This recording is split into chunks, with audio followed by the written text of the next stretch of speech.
So hello guys जुहार जिमा माणिकेश्वरी। तो चलो देखामी आज मुझे काटा कनी जे। तो देखे पारे मोर माँ पाखे बसिक मोर माँ मटन काटुथीसन जे मुझे देखुचे शिखुचे केन्ता काटसन जे। आज आम घर मटन हेबा देखी पारे। तो मोर माँ कहसन तु टे मसला बाटी दे मटन काटुचे बोलसन।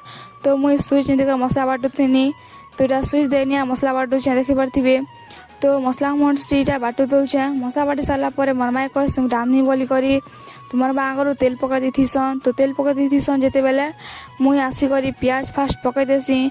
तो पियाज पकई सारापर देखी पारे यहाँ मसला पकाऊे मसला के भल से कषिदेमी।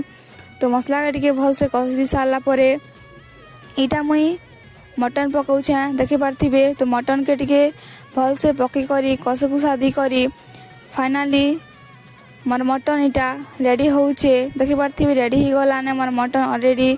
तो लाइक सब्सक्राइब करना नहीं भूलबे। जुहार जिमा माणिकेश्वरी।